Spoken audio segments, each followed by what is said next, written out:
வணக்கம் அன்பர்களே. அஸ்ட்ரோசிரி சேனல் வாயிலாக நான் உங்கள் அஸ்ட்ராலஜர் டாக்டர் சதீஷ். விருச்சிக ராசி அன்பர்களே, வருகின்ற மே மாதம் 30ஆம் தேதி சுக்கிர பெயர்ச்சி. அதாவது சுக்கிரன் இதுவரைக்கும் உங்க ராசிக்கு 5ஆம் இடத்தில் இருந்தார். இப்ப 6ஆம் இடத்துக்கு பெயர்ச்சி ஆகிறார். 6ஆம் இடம்ங்கிறது என்ன? கடன், நோய், எதிர்ப்பு, பகை, வம்பு, வழக்கை குறிக்கக்கூடிய, வேலையை குறிக்கக்கூடிய ஒரு இடம். ஸோ இந்த சுக்கிரன் இந்த விருச்சிகத்துக்கு யாருன்னா திருமணஸ்தானத்தின் அதிபதி, அதே சமயத்தில் 12க்குரிய விரையாதிபதி தான் அந்த சுக்கிரன். அப்ப அந்த சுக்கிரன் போய் இப்ப 6ஆம் இடத்துல போய் உட்கார்ந்துட்டாரே, அப்ப 6ல போய் மறைஞ்சிட்டாரே அப்படிங்கிற எண்ணம் வரும். அப்ப நிச்சயமா சுக்கிரனுக்கு 6ல் மறைவில்லை. 3ஆம் இடம் 8ஆம் இடம் தான் மறைவு ஸ்தானம். ஸோ 6ஆம் இடத்தில் இருக்கும்போது என்ன தருவார்? வேலையை தருவார். ஒரு நல்ல பலன்கள், 6ஆம் இடத்தினுடைய நல்ல தன்மை, நல்ல பலன்களை கொடுக்கக்கூடிய அமைப்பு இந்த சுக்கிர பயிற்சியினால கிடைக்கப் பெறுகிறது.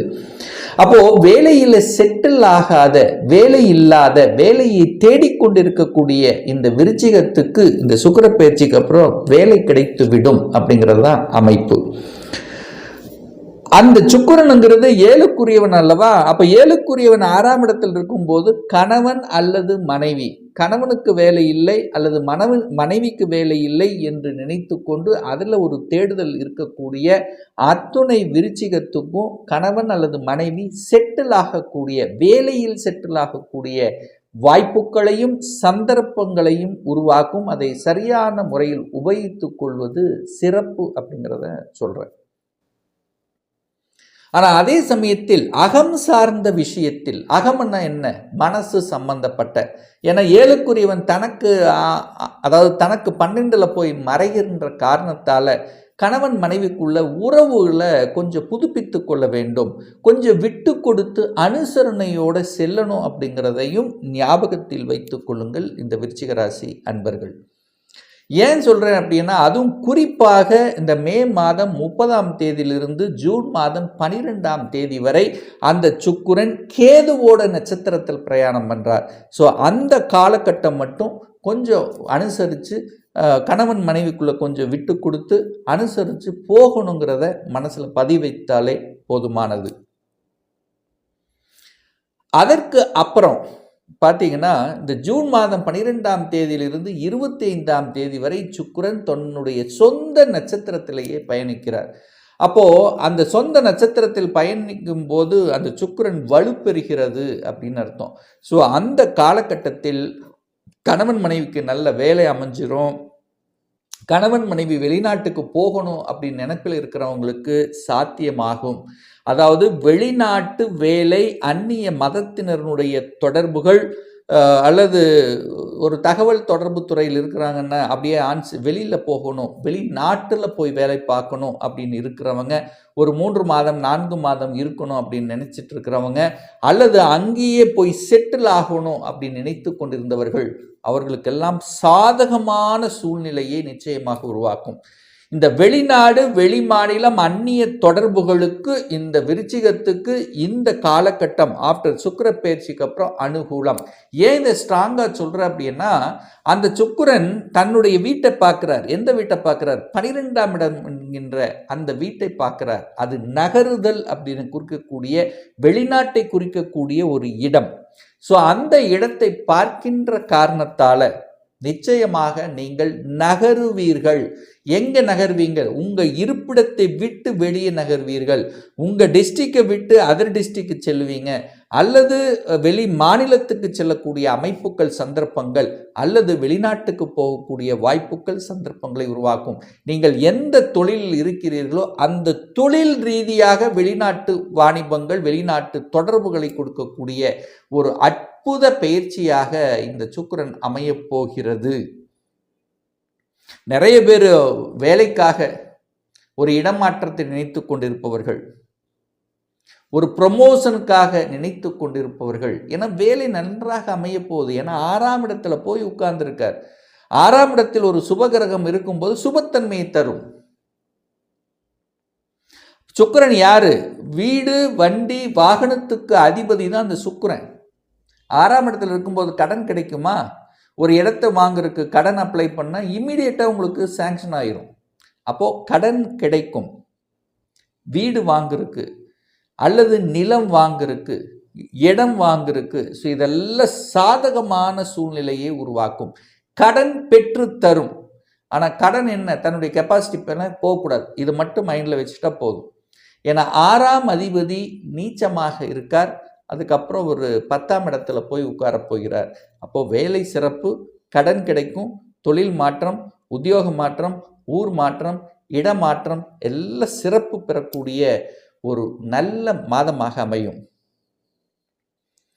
சார், ஹெல்த் சார்ந்த விஷயத்தில் எப்படி இருக்கும் அப்படின்னு கேட்டிங்கன்னா, நிச்சயமாக நிறைய விருச்சிக ராசி என்பர்கள் ஹெல்த்துக்கு ஒரு அவேர்னஸ் கொடுக்கும். ஏன் ஒரு மாஸ்டர் செக்கப் பண்ணக்கூடாது, ஒரு ஹெல்த்து ஏதாவது ஒன்று இருக்கிற மாதிரியான ஒரு ஃபீலிங் வரும். ஸோ அது செக் பண்ணிக்கிறது நல்லது. அல்லது ஏற்கனவே ஹெல்த்தில் ஏதாவது ஒரு பிரச்சனையாக இருக்கிறவங்களுக்கு தீர்வு கிடைக்கும்.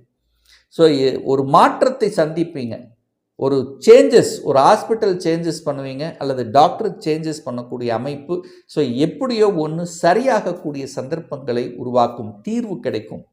வம்பு வழக்கு சம்பந்தப்பட்ட ரொம்ப நாளாக ஒரு பிரச்சனை இருக்கின்றவர்கள் ஏன் அதை இழுத்தடிச்சிட்டு இருக்கணும், பேசாமல் முடிச்சிடலாமே, அதை சொல்யூஷன் கிடைக்கக்கூடிய சந்தர்ப்ப சூழ்நிலைகளை உருவாக்கும். அதை நீங்கள் கெட்டியாக பிடித்து கொள்வது இந்த விருச்சிகத்துக்கு நல்லது என்பதை மனதில் பதிய வைத்து கொள்ளுங்கள். இந்த காதல் சார்ந்த விஷயங்கள் எப்படி இருக்கும்? காதல் 5க்குரியவன் என்று சொல்லக்கூடிய குரு போய் 8ஆம் இடத்தில் உட்கார்ந்துருக்கார். காதல் காரகன் 6ஆம் இடத்தில் இருக்கார். அப்போ காதல் உறவு சார்ந்த விஷயத்தில் கொஞ்சம் உஷாராக இருக்கணும் இந்த மாதம்.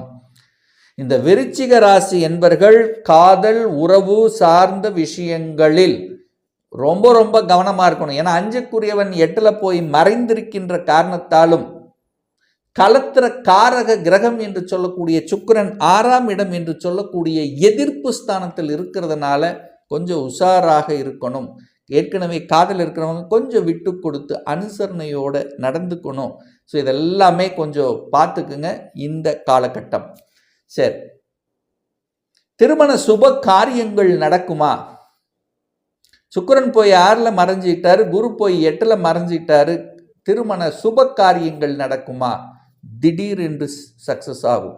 ஏன்னா 8ஆம் இடத்தில் குரு அமர்ந்திருக்கார். குரு அமர்ந்து கொண்டு 2ஆம் இடத்தை பார்க்கிறார், குடும்பஸ்தானத்தை பார்க்கிறார். அப்போ குடும்பத்தில் ஒரு உறவு இணைக்க வேண்டும் என்கின்ற நிபந்தனைக்கு ஏற்ப திடீர் என்று உங்களுக்கு ஃபிக்ஸ் ஆகக்கூடிய வாய்ப்புகள் சந்தர்ப்பங்களை உருவாக்கும். ஒரு நல்ல தசா புத்தி நடக்குமேயானால், இந்த விருச்சிகத்துக்கு ஒரு நல்ல தசாபுத்தி நடந்து கொண்டிருந்தால் இப்போ திருமணத்துக்கு எந்த பிரச்சனையும் ஏற்படுத்த போவதில்லை. திடீர்னு ஃபிக்ஸ் ஆயிரும், திடீர்னு நடந்துடும். ஸோ எல்லாமே ஒரு சுபமாக முடியக்கூடிய தன்மைகளை ஏற்படுத்திவிடும். இதற்கு காரணம் குரு தான். குரு 8ல் உட்கார்ந்துருக்கார். அடுத்த இந்த மாதத்தினுடைய இறுதியில் பார்த்தீங்கன்னா சுக்கிரன் ஆட்சி பலத்தோட வலிமையாக அமரப்போகிறார். இந்த சுக்கிர பெயர்ச்சிக்கு அப்புறம் அடுத்த சுக்கிர பெயர்ச்சி அங்கும்போது அந்த சுக்கிரன் 7ஆம் இடத்தில் வந்து அமர்ந்து கொண்டு உங்களுடைய ராசியை பார்க்கிறார். அப்போ திருமணம் உங்களுக்கு சக்சஸ் அடைஞ்சு விடும். ஸோ இப்போ அதற்கான முயற்சிகள் திடீரென்று சக்சஸ் ஆகி ஏதாவது ஒன்று நல்லது நடக்கக்கூடிய தன்மை. பட் 6-8 இருக்கின்ற காரணத்தால் எல்லாத்தையும் ஒரு தடவை செக் பண்ணிக்கணும். கொடுக்கக்கூடிய டேட்டாஸ் மற்ற விஷயங்கள் அத்தனையும் செக் பண்ணணுங்கிறத மனதில் பதிய வைத்துக் கொள்ளுங்கள். இந்த விருச்சிகத்துக்கு வீடு வண்டி வாகனங்கள் வாங்குவதற்கு உகந்தது. கலைத்துறையில் இருக்கின்றவர்களுக்கு சில அழுத்தம், ப்ரெஷர், டென்ஷன் இருந்தாலும் நல்லவைகள் நடக்கக்கூடிய தன்மை. புதிய புதிய ஒப்பந்தங்கள் தேடி வரக்கூடிய தன்மைகள் நன்றாக இருக்கும்.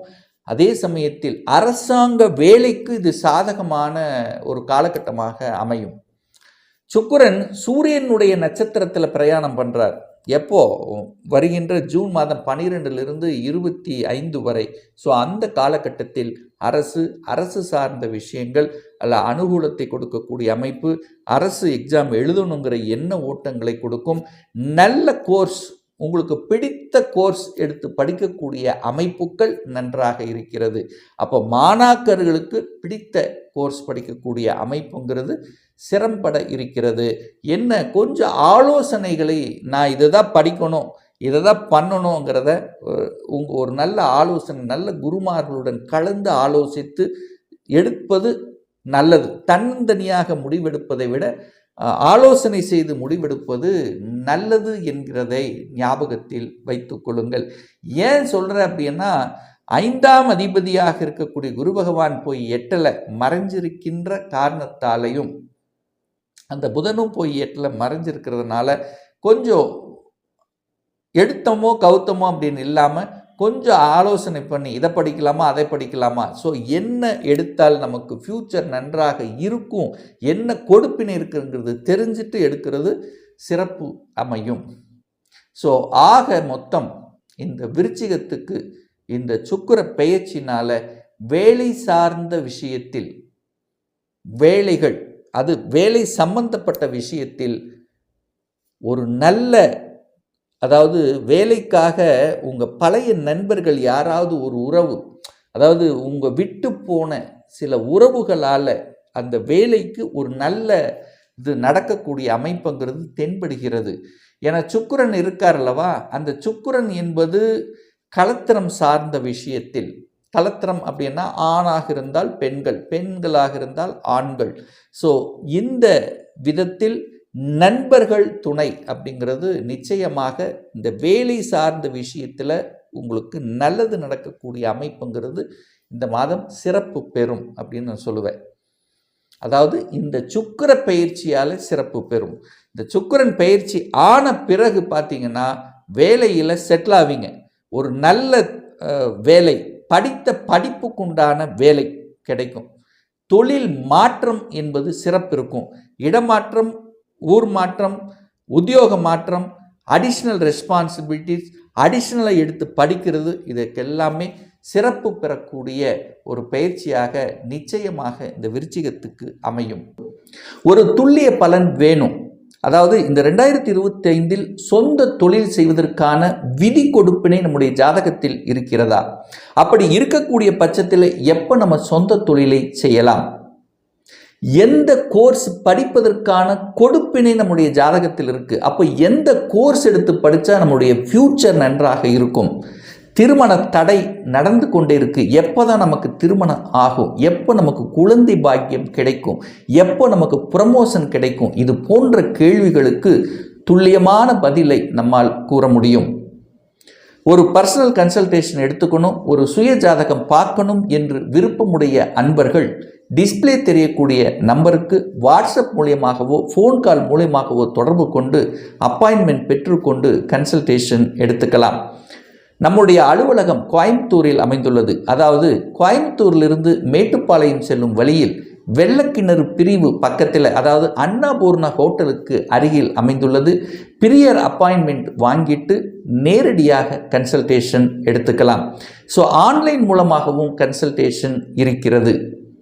நிச்சயமாக இந்த பதிவு ஏதாவது ஒரு ரூபத்தில் உங்கள்